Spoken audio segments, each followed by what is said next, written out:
చూడండి ఎంత అన్యాయమో, ఎంత దారుణమో. వరద బాధితులకి మేము ఆదుకున్నాము, అండగా ఉన్నాము, వాళ్ళకి ఏ ఇబ్బందులు లేవు అనని విపరీతంగా ప్రచారం చేసుకున్నారు ఈ కూటమి ప్రభుత్వం. మేము అన్ని సౌకర్యాలు చూపించాము, అన్నీ పంచామని. కేవలం వాళ్ళు ఎక్కడ పంచలేదు.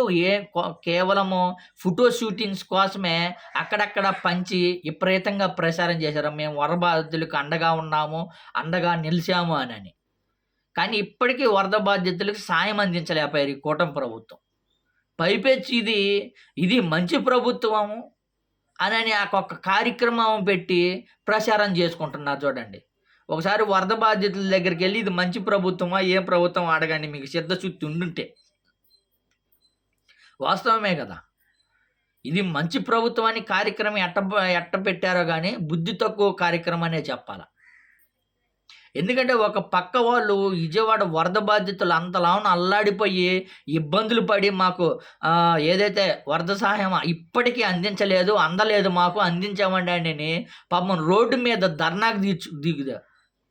ధర్నాకు దిగి మాకు మా బాధలను ఆదుకోండి, మా కష్టాలు తీర్చండి, మాకు వరద సాయం అందించండి అని లబోదిబోని మొత్తుకొని వాళ్ళ బాధ చెప్పుకుంటుంటే వాళ్ళ మీద లాఠీ చార్జీ చేసి వాళ్ళని రోడ్డు ఖాళీ చేయాలా, ధర్నా చేయకూడదని లాఠీ చార్జీ చేశారంటే ఎంత దారుణమో చూడండి.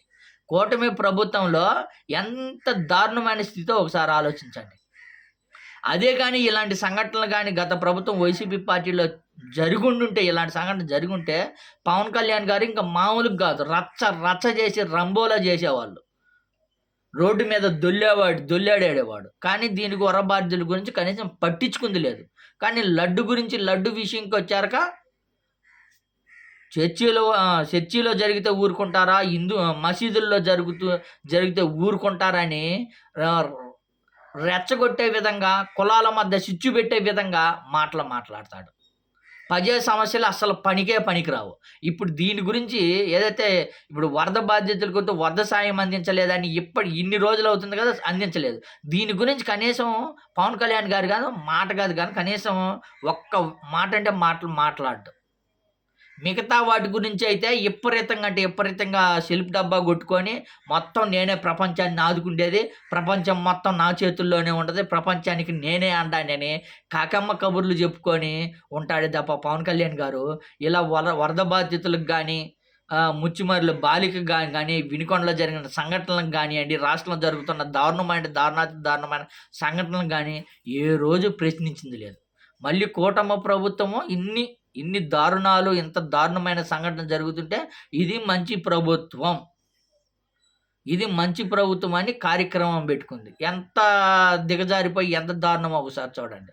వరద బాధితులకి వరద సాయం అందించలేదు, మాకు వరద సాయం అందించండి అని రోడ్డు మీదకి వచ్చి ధర్నా చేసే వాళ్ళ మీద దాడి చేసి లాఠీ చార్జ్ చేస్తున్నారంటే ఎంత దారుణమో, ఎంత దిగజారిపోయిందో ఒకసారి ఆలోచించండి.